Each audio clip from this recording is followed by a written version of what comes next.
जंग में रूस को ईरान का खुलकर साथ मिल रहा है और ऐसे में तो अब खबर यह है कि इजराइल यूक्रेन को घातक हथियार दे सकता है। यह घातक हथियार है आयरन डोम एयर डिफेंस सिस्टम। अगर ये सिस्टम यूक्रेन को मिलता है तो इससे पुतिन की सेना में कोहराम मच सकता है। पुतिन ने इजराइल को चेतावनी भी दी है। ये चेतावनी किस तरह से दी गई और किस तरह से ये खतरा साबित हो सकता है, एक रिपोर्ट में आप समझिए।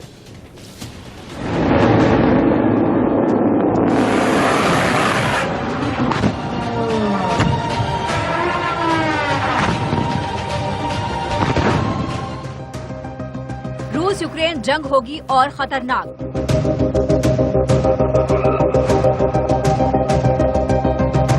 विध्वंस हथियारों से मचेगा हाहाकार।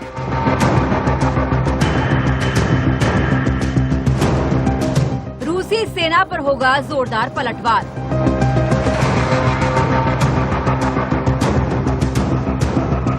पुतिन भी करेंगे प्रचंड प्रहार। कर्च ब्रिज पर हमले के बाद बौखलाए पुतिन ने यूक्रेन में हाहाकार मचा रखा है। पुतिन की मिसाइलें कहर बरपा रही हैं, तो ईरानी ड्रोन भी कीव में तबाही मचा रही हैं। रूस के लिए ईरानी ड्रोन शाहिद 136 गेम चेंजर साबित हो रहा है। इस ड्रोन ने यूक्रेन के सबसे ज्यादा जख्म दिए हैं।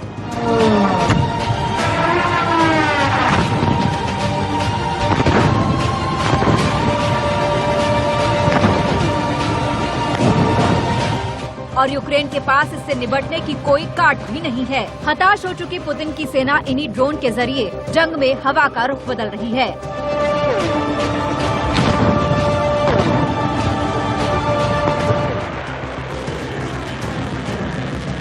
अब कयास तेज हो चुके हैं कि रूसी सेना की मिसाइलों और ईरानी ड्रोन के प्रहार को रोकने के लिए इजराइल अपना एयर डिफेंस सिस्टम यूक्रेन को मुहैया कराएगा।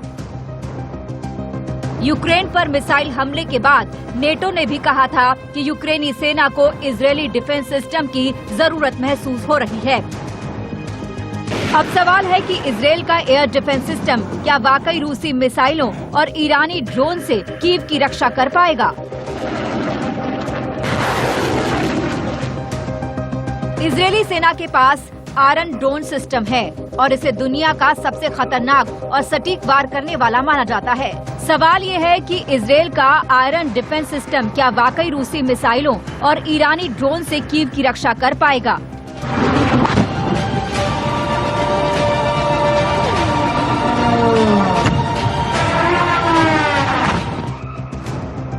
इजरायली सेना के पास आयरन डोम सिस्टम है और इसे दुनिया का सबसे खतरनाक और सटीक वार करने वाला माना जाता है। डिफेंस सिस्टम में लगे इंटरसेप्टर इतने शक्तिशाली हैं कि दुश्मन सेना के मिसाइल, रॉकेटों और ड्रोन की सही स्थिति का अंदाजा लगाकर हवा में ही उसे ध्वस्त कर देते हैं।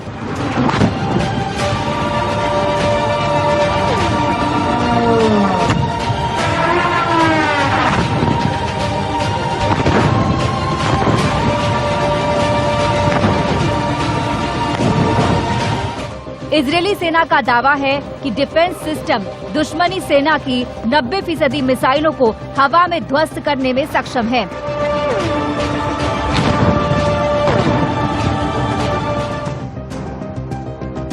ये दुश्मन के ड्रोन को भी लक्ष्य से पहुंचने पर पहले ही ध्वस्त कर सकता है। इजरायली डोम दुनिया की बेहतरीन रक्षा प्रणाली है। इसका निर्माण Israeli company Rafael advance defence system और इजरायल एरोस्पेस इंडस्ट्री ने संयुक्त रूप से किया है। इजरायली डिफेंस सिस्टम किसी भी मौसम में कारगर है। इसका लोहा अमेरिका भी मानता है। इसकी खास बात यह है कि ये डिफेंस सिस्टम एक साथ 2000 टारगेट को ध्वस्त कर सकता है। क्रूज मिसाइल, गाइडेड मिसाइल से रक्षा करता है। किसी भी हवाई हमले को नाकाम कर सकता है। ये राडार और इंटरसेप्टर मिसाइलों से लैस है। ये मिसाइल कहां गिरेगी इसकी भी सटीक जानकारी देता है। यानी आयरन डोम एयर डिफेंस सिस्टम दुश्मन के मंसूबों पर पानी फेरने के लिए काफी है। दरअसल रूस यूक्रेन जंग खतरनाक मोड़ पर पहुंच चुकी है। बेलारूस के खुलकर रूस के समर्थन में आने से युद्ध के समीकरण बदल गए हैं।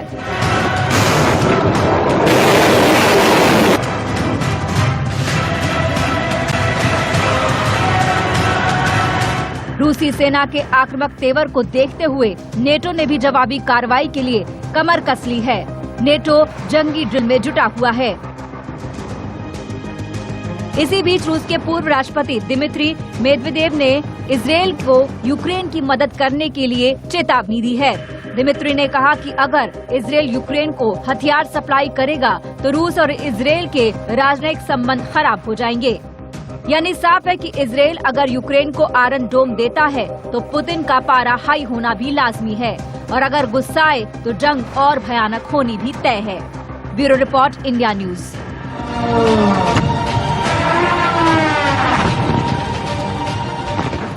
रूस और यूक्रेन की जंग और भयानक होने वाली है। इस जंग में अब और भी घातक हथियार विनाश मचाने वाले हैं। रूस के साथ खुलकर खड़े ईरान के शाहीद ड्रोन पहले से ही यूक्रेन में तबाही मचा रखी हैं और अब खबर यह है कि ईरान रूस को घातक मिसाइलें और देने वाला है। रूस यूक्रेन जंग होगी आर पार। यूक्रेन को इजरायल का साथ। ईरान रूस को देगा विध्वंसक हथियार। तबाही मचाएंगे महाविनाशक हथियार। रूस और यूक्रेन के बीच 8 महीनों से भीषण जंग जारी है और अब ये जंग विश्व युद्ध में बदलती नजर आ रही है। पुतिन की एटमी जंग की धमकी के बाद पूरी दुनिया में खौफ पसरा हुआ है। एक तरफ यूक्रेन घातक हथियार जुटा रहा है तो वहीं नेटो भी पुतिन को जवाब देने के लिए खुद को तैयार कर रहा है। जंग के बीच दुनिया भी दो खेमों में बंटती नजर आ रही है। ईरान खुलकर रूस के साथ खड़ा है। माना जा रहा है कि अब ईरान इस जंग में कूद चुका है। ईरान अभी तक तो सिर्फ रूस को समर्थन दे रहा था, लेकिन अब उसने रूस को हथियार देने का भी ऐलान कर दिया है। मतलब साफ है कि रूसी सेना अब ईरानी हथियारों से यूक्रेन में तबाही मचाएगी। ईरान ने ऐलान किया कि वो रूसी सेना को घातक हथियार देगा। वॉशिंगटन पोस्ट की खबरों के मुताबिक ईरान आने वाले दिनों में कम दूरी की बैलिस्टिक मिसाइल फतेह 110 और जुल्फागर की पहली खेप मॉस्को भेजने की तैयारी में है। इससे रूस के सामने घटते गोला बारूद की समस्या भी खत्म हो जाएगी। फतेह 110 मिसाइल को NP 110 के नाम से जाना जाता है। इस मिसाइल की मारक क्षमता करीब 300 किलोमीटर यानी कि 186 मील है। ये जमीन से जमीन में मार करने वाली मिसाइल है। इस मिसाइल का पहला परीक्षण सितंबर 2002 में किया गया था।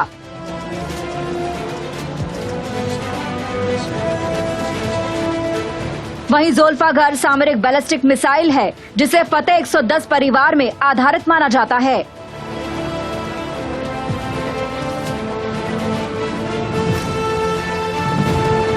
ईरान किसी भी जंग में अक्सर इसी मिसाइल का ज्यादा इस्तेमाल करता है। कुछ वक्त पहले ही अमेरिका की खुफिया एजेंसी ने इस बात की जानकारी दी थी कि ईरान ने रूस को यूक्रेन में हमले के लिए शहीद 136 ड्रोन की सप्लाई की है। हालांकि दोनों देशों की ओर से इसकी पुष्टि नहीं की गई थी, लेकिन जिस तरह से ईरानी ड्रोन यूक्रेन में तबाही मचा रहे हैं उससे साफ हो गया है। ईरानी ड्रोन को मार गिराने की बात भी साफ हो चुकी है।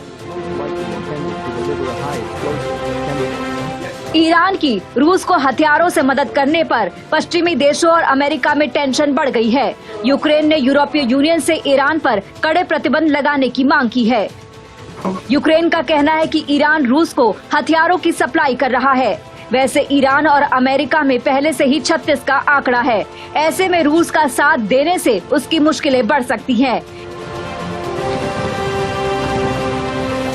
ईरान पहले से ही अपने परमाणु कार्यक्रम के चलते कई तरह के प्रतिबंधों को झेलने के लिए मजबूर है।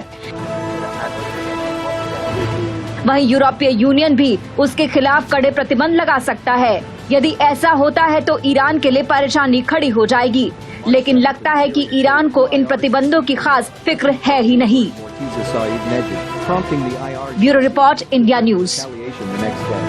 The United States confiscation of an Iranian oil tanker in the Bahamas and its refusal to release it despite Iranian demands. तो रूसी ड्रोन हमले में मरने वालों की तादाद बढ़कर अब 5 हो गई है। सोमवार को रूस ने ईरानी ड्रोन से कीव पर ताबड़तोड़ अटैक कर काफी तबाही मचाई थी और हमले के बाद अब रेस्क्यू ऑपरेशन चलाया जा रहा है। सर्च ऑपरेशन के दौरान 2 और शव मिल गए हैं। ड्रोन ने रेजिडेंशियल बिल्डिंग को निशाना बनाया था। तो ये तस्वीरें जो आप देख रहे हैं ये उसी पूरे हमले से जुड़ी हुई हैं जब रेजिडेंशियल बिल्डिंग को हमला कर टारगेट किया गया। अब मरने वालों की तादाद बढ़कर 5 हो गई है। सोमवार को रूस ने ईरानी हथियारों से हमला किया था। हमले के बाद अब रेस्क्यू ऑपरेशन चलाया जा रहा है। सर्च ऑपरेशन के दौरान 2 और शव मिले हैं। ड्रोन ने रेजिडेंशियल बिल्डिंग को निशाना बनाया था। ये उसी की तस्वीरें हम आपको दिखा रहे हैं और अब हम आपको दिखाते हैं कि कैसे रूसी सेना ड्रोन से कीव में कहर बरपा रखी है। ड्रोन हमले में कई इमारतें खाक हो गई हैं और कई लोग मारे गए हैं। बड़ी संख्या में लोग घायल हुए हैं और हर तरफ आग के गोले दिखाई दे रहे हैं। वहीं यूक्रेनी सेना का दावा यह है कि उसने रूसी सेना को काफी नुकसान पहुंचाया है।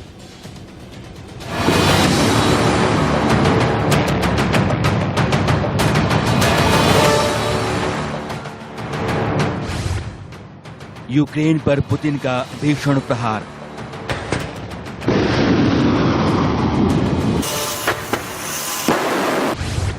ईरानी ड्रोन से मचा कीव में हाहाकार।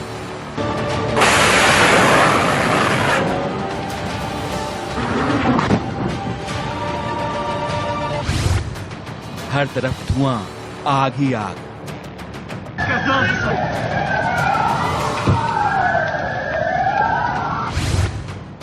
यूक्रेन भी कर रहा जोरदार पलटवार।